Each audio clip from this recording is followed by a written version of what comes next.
Yes, very good morning to everyone. So welcome to yours YouTube channel, Icon Careers. So student, today session number 2 on most important question, especially for Christ University and other entrance exams.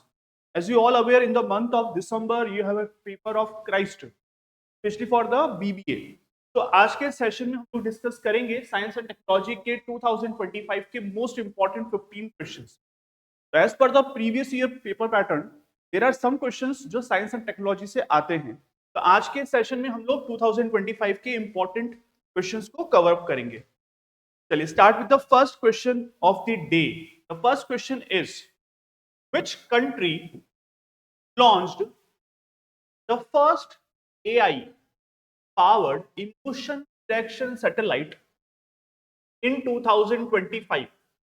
Question is very simple. 2025 में दुनिया का वो कौन सा देश है जिसने AI powered motion detection satellite को लॉन्च किया है? अब देखिए यहां पर कुछ इंपॉर्टेंट वर्ड्स हैं.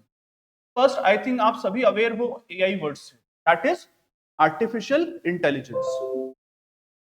AI पावर्ड का मतलब होता है that is an pre generative, that is an artificial generative. Emotion detection. अब emotions is basically what? Emotions क्या होते हैं? Your feelings. Satellite in 2025. So the correct answer is option number C, China. अब emotions का मतलब होता है according as per the human feelings के अकॉर्डिंग एक सैटेलाइट को डिजाइन किया गया है. That is an AI powered. तो ऐसा करने वाला दुनिया का पहला देश. The correct answer is China.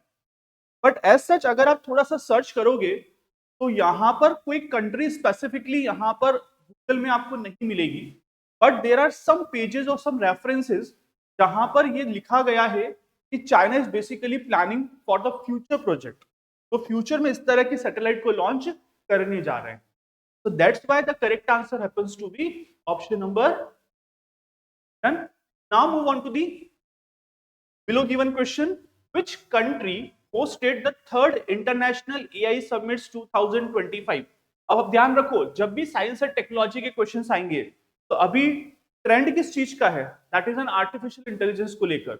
Third number की, that is third international AI summit कहां हुई?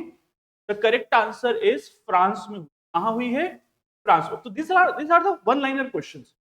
केवल आपको क्वेश्चन दे रखा है, you have 4 options, you have to tick one. तो इसको केवल पढ़ना होता है कि हाँ यार थर्ड इंटरनेशनल समिट AI की कहां हुई है, तो आपको केवल याद रह जाएगा. ऑप्शन देख के आंसर टिक कर देना. The correct answer is France. चलिए next one. HAPS technology recently in news is related to. देखिए, high altitude drones, gene editing, quantum networking और ऑटोनोमस कार. सबसे पहले तो हम ये समझ लेते हैं HAPS क्या होता है. HAPS stands for high altitude तो सैटेलाइट. नॉर्मली कोई भी सैटेलाइट जब लॉन्च होती है तो 150, 200, 250 किलोमीटर के ऊपर लॉन्च जाती है. अब यहां पर क्या लिखा हुआ है? High altitude. इसका मतलब क्या है? Are unmanned. अनमैन्ड का मतलब होता है तो कोई ह्यूमन द्वारा रन नहीं हो रहा है, जिसे ह्यूमन नहीं चला रहा है. आपने देखा होगा ड्रोन्स होते हैं, ड्रोन को कोई ह्यूमन रन कर रहा है क्या? That is an unmanned. इसको क्या बोलते हैं? अनमैन्ड. और aerial platform that operate in the stratosphere. Stratosphere कहां सुना है word? This are the layers in the atmosphere. हमें पता है ट्रोपोस्फियर लेयर होती है, एग्जॉस्फियर लेयर होती है, फिर हमारे पास स्ट्रेटोस्फियर होती है. तो स्ट्रेटोस्फियर जो होता है वो 18 से 30 किलोमीटर एल्टीट्यूड पर, मतलब इस पर्टिकुलर लेयर में इतने किलोमीटर के बिटवीन इस सैटेलाइट को लॉन्च किया जा रहा है. एंड फंक्शन लाइक तो सैटेलाइट प्रोवाइडिंग. इसका मतलब क्या है? जितना हाई एल्टीट्यूड से सैटेलाइट लॉन्च होगी उतना एरिया वो कवर करेगा. आप मुझे बताओ, फॉर एग्जांपल ये अर्थ है और कोई सैटेलाइट केवल यहीं पे लॉन्च हो गई, तो एरिया कितना हो सकता है? मैक्स टू मैक्स ये. बट इन केस अगर वो हाई एल्टीट्यूड पे जाती है, लॉन्च होती है, तो उसका एरिया कितना हो जाएगा? क्या होगा? हायर नेट कनेक्टिविटी, मतलब इंटरनेट कनेक्टिविटी ज्यादा से ज्यादा लोगों के पास पहुंच पाएगी. हम सर्वेलेंस प्रॉपर कर पाएंगे. सर्वेलेंस का मतलब क्या होता है? सर्वेलेंस का मतलब क्या होता है? तो देखना, हाँ, सर्वेलेंस का मतलब होता है किसी चीज को देख रेख करना. आप नहीं कहते हो कि सीसीटीवी, तो उसके नीचे लिखा होता है you are under the CCTV surveillance, मतलब आप सीसीटीवी की नजर में हो। ओके, उसके अलावा डिजास्टर कम्युनिकेशन, कि फ्यूचर में अगर कोई नेचुरल कैलेमिटी होती है तो उसको आइडेंटिफाई कर लेगा और एक्यूरेटली आइडेंटिफाई करेगा। और चौथा क्या है, अर्थ ऑब्जर्वेशन, अर्थ को प्रॉपर्ली ऑब्जर्व करता रहेगा क्या सरफेस चेंजेस आ रहे हैं, और अगर कोई भी चेंज आता है in terms of natural calamity को लेकर, is there any physical change on the surface of the earth, तो वो पर्टिकुलर सैटेलाइट को डिटेक्ट करेगी और सिग्नल्स अर्थ को भेज देगी। तो that's why HAPS technology recently in news, the correct answer is high altitude drones. With in the option answer is done everyone. चलिए move on to the question number 3। India's first quantum data center 2025 was inaugurated in Bengaluru, Hyderabad, Pune और new Delhi. The correct answer happens to be Hyderabad. कहां पर data centre बनाया? Data centre होते क्या है तो समझना, क्योंकि क्वेश्चन आता है माइंड में कि सर डेटा सेंटर का मतलब क्या होता है। आपने बड़े बड़े वेबसाइट्स का नाम सुना है, गूगल, मेटा, फेसबुक, इसका डेटा कहां स्टोर होता है? डेटा सेंटर्स पे होता है। तो डेटा सेंटर क्या है? अ स्पेशलाइज्ड फैसिलिटी वेयर ऑर्गेनाइजेशन, जो भी कंपनी है वो स्टोर करती है, मैनेज करती है एंड प्रोसेस करती है there digital data, applications and IT applications. कहने का मतलब कि जो भी डेटा आपके पास है, जो यूजर के से कंपनी के पास गया है, तो वो डेटा स्टोर कहां होगा? ऑन द डेटा सेंटर पे होगा। तो डेटा सेंटर इज बेसिकली कहां पर हुआ है? हैदराबाद में हुआ है। अब इसमें नोट क्या है? India is building a quantum valley tech park. इससे रिलेटेड क्वेश्चन और है, ये टेक पार्क बनाया जा रहा है इंडिया में बहुत बड़ा। वो कहां बनाया जा रहा है? अमरावती में इन आंध्र प्रदेश। तो question is very simple, data centre क्या होते हैं? ये ऑर्गेनाइजेशन है जहां पर वो डेटा को स्टोर करेंगे। सेकंड, कहां पर खोला जा रहा है? इनॉग्रेशन कहां किया जाएगा? हैदराबाद में किया। And the third news is कहां पर क्वांटम वैली टेक पार्क को स्टार्ट किया जाएगा? तो अमरावती इन आंध्र प्रदेश। चलिए next one, which organisation launched NISAR earth observation satellite. बहुत ही इंपॉर्टेंट और अच्छा क्वेश्चन है ये कि निसार क्या चीज है। ये इस साल के क्लैट पेपर में क्वेश्चन आ सकता है। तो निसार इज व्हाट? ध्यान देना, Nisar is, N stands for NASA, I stands for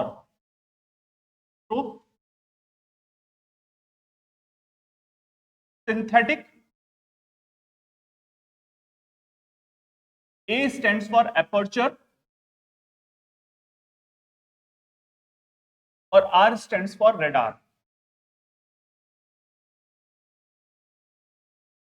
ये नासा क्या चीज है? नासा बेसिकली यूएस की स्पेस एजेंसी। जैसे इंडिया की स्पेस एजेंसी कौन सी? गवर्नमेंट की, ISRO. The same way US की स्पेस एजेंसी का नाम क्या है? नासा है।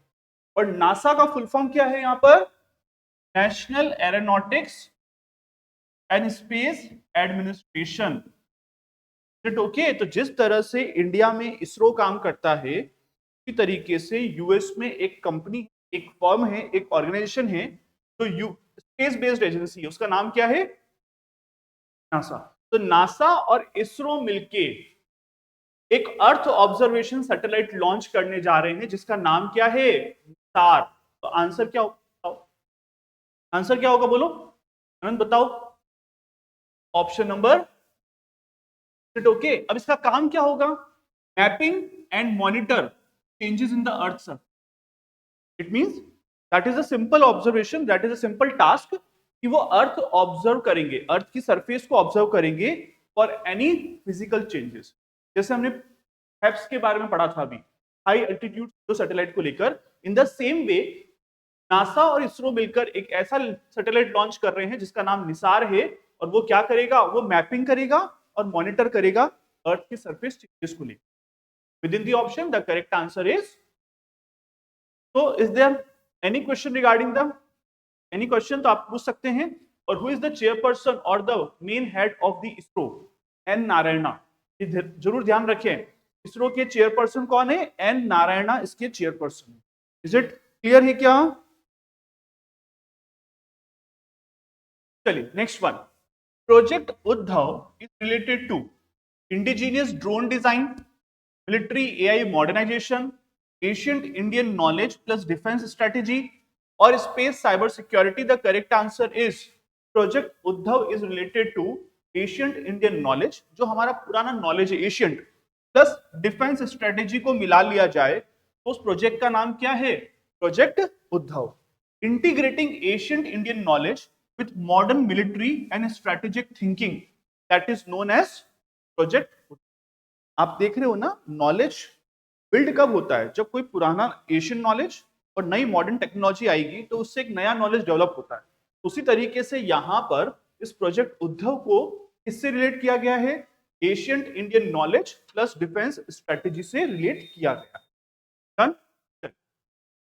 Next one, question number 6।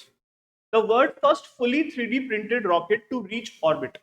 अब 3D printed, just one line question, ये 3D प्रिंटेड रॉकेट किस देश ने स्टार्ट किया? द वर्ल्ड फर्स्ट, पहला क्वेश्चन, और उसका नाम क्या है? The correct answer is Terran. और टेरन 1 किस देश ने स्टार्ट किया? The correct answer is US. लेकिन इससे रिलेटेड क्वेश्चन एक और है। चेन्नई बेस्ड एक स्टार्टअप है जिसका नाम है Agnikul Cosmos, has achieved a remarkable feat of successfully launching the world first space rocket with a single piece 3 dimensional printed engine. ये किस देश के साथ कोलैबोरेट किया इन्होंने? यूएस के साथ। लेकिन वो कंपनी का नाम कौन सा है? अग्निकुल कॉस्मोस, जो हैदराबाद बेस्ड, चेन्नई बेस्ड है, और उसने दुनिया का पहला कैसा रॉकेट बनाया? 3D प्रिंटेड इंजन बनाया। Is it clear? The correct answer happens to be option number. Next one. Which company set up India's first commercial semiconductor fab? Semiconductors क्या होते हैं? बताओ अनंत। Semiconductors क्या होते हैं? हाँ देखो, बेसिकली आपने फिजिक्स में पढ़ा है, एक तो होते हैं इंसुलेटर्स, एक क्या होते हैं? इंसुलेटर्स। एक क्या होते हैं? कंडक्टर्स, जो इलेक्ट्रिसिटी को इजीली पास ऑन कर ले, वो कंडक्टर्स। जो इलेक्ट्रिसिटी को पास नहीं कर पाए, वो इंसुलेटर्स। अब जैसे मुझे बताओ, ये वुडन ब्लॉक है, वुडन ब्लॉक कंडक्टर है कि इंसुलेटर है? इंसुलेटर है। क्यों? क्योंकि वो इलेक्ट्रिसिटी को पास नहीं। लेकिन कॉपर वायर, एल्यूमिनियम वायर, तो कौन से हो गए? गुड कंडक्टर ऑफ इलेक्ट्रिसिटी है। और इसी के बीच में जो वर्क करता है उसे कहते हैं सेमीकंडक्टर, जिसमें arsenic, silicon, germanium are the examples of the semiconductor. और जैसा कि आपने मुझे बताया कि सर ये मोबाइल्स पे लगते हैं, डेफिनेटली आज के टाइम पे जितने भी डिवाइसेस हम लोग यूज कर रहे हैं डिजिटल, चाहे आपकी रिस्ट वॉच हो, मोबाइल फोन हो, लैपटॉप हो, ऑटोमोबाइल्स हो, उन सब में क्या लग रहा है? सेमीकंडक्टर्स ही लग रहे हैं। तो उसको देखते हुए which company setup India first commercial semiconductor fab? Fab का मतलब होता है फैब्रिकेशन। फैब्रिकेशन का मतलब होता है अलग अलग कंपोनेंट्स को इकट्ठा करके एक जगह उसको असेंबल किया जाएगा। तो वो कहां किया जा रहा है? किस कंपनी कर रही है? टाटा इलेक्ट्रॉनिक्स कर रही है। और ध्यान रखो, मैं इतना कॉन्फिडेंट हूं कि यहां से क्वेश्चन एग्जाम में आएगा ही आएगा। चलिए, अब क्या क्वेश्चन है यहां से देखो। मेजर सेमीकंडक्टर मैन्युफैक्चरिंग प्रोजेक्ट्स कौन कौन से? ये अच्छे से याद कर लो। इंडिया में अभी कहां कहां पर सेमीकंडक्टर प्रोजेक्ट्स चल रहे हैं? पहला धोलेरा, धोलेरा इन गुजरात, एक तो यहां पर है। दूसरा आसाम में मोरेगांव, दूसरा सेमीकंडक्टर प्लांट यहां बनाया जा रहा है, फैब्रिकेशन। थर्ड सानंद इन गुजरात, और चौथा होगा नोएडा यूपी में। तो ध्यान रखो, 4 में से 2 कहां पर है? गुजरात। एक कहां पर? आसाम। और एक कहां पर? तो ये 4 असेंबली यूनिट्स हैं। इसमें सानंद में कौन सी कंपनी काम कर रही है? CG power. धोलेरा गुजरात में कौन सी कंपनी बनाएगी? वो टाटा इलेक्ट्रॉनिक्स। आसाम में एक असेंबली टेस्टिंग यूनिट बनाई जाएगी, और वो भी कौन बना रहा है? टाटा। और नोएडा HCL फॉक्सकॉम की 2 कंपनीज हैं, HCL इंडिया की है, फॉक्सकॉम फॉरेन की है। दोनों का एक जॉइंट वेंचर है जो बनाएगा ATMT facility to produce display driver chips for mobile phones, laptops and automotive application. So these are the 4 manufacturing units in India. One in Dhulera, second one in Sanand, third one in Noida, and fourth one is in Moregaon, Assam. Is it? चलिए आगे बढ़ते हैं, next question. Semicon India programme mainly focus on, अब बताओ answer क्या होगा? बताओ बताओ, बोलते जाओ। सेमीकंडक्टर मैन्युफैक्चरिंग इन, अपन ने इसी के बारे में डिस्कशन किया और यही क्वेश्चन आ गया। तो सेमिकॉन इंडिया प्रोग्राम 2025 अभी न्यू दिल्ली में इसे शुरू किया गया था और वो उसका ऑब्जेक्टिव क्या है, मैन्युफैक्चरिंग यूनिट्स लाना है। चलिए next one, which is India's first private sector rocket to reach orbit? Private sector, the correct answer is option number A, Vikram S. S stands for Vikram Sarabhai, और विक्रम साराभाई कौन थे? इसरो के पहले चेयरपर्सन। ठीक है, founding and vision, Hyderabad based एक कंपनी है, private space company है, जिसने ये पहला प्रोजेक्ट बनाया है, प्राइवेट सेक्टर का रॉकेट बनाया है। मिशन क्या है? Opening space for all, make space launches more accessible and cost effective. जितनी ज्यादा प्राइवेट कंपनीज इन्वॉल्व होगी उतनी ही कॉस्ट इफेक्टिव होना शुरू हो जाते हैं। कि पहले तो क्या मोनोपोली होती है, तो रेटें बढ़ जाती है, प्राइस बढ़ जाती है, लेकिन प्राइस को अगर कम करना है तो ज्यादा से ज्यादा लोगों का, ज्यादा से ज्यादा कंपनीज का इन्वॉल्वमेंट लाना पड़ेगा।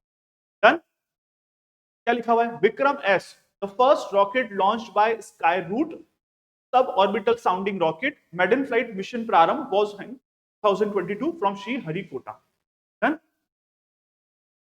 चलिए 10th क्वेश्चन है, digital twin technology is used for, क्या हो सकता है? आंसर पढ़ो, आंसर बताओ।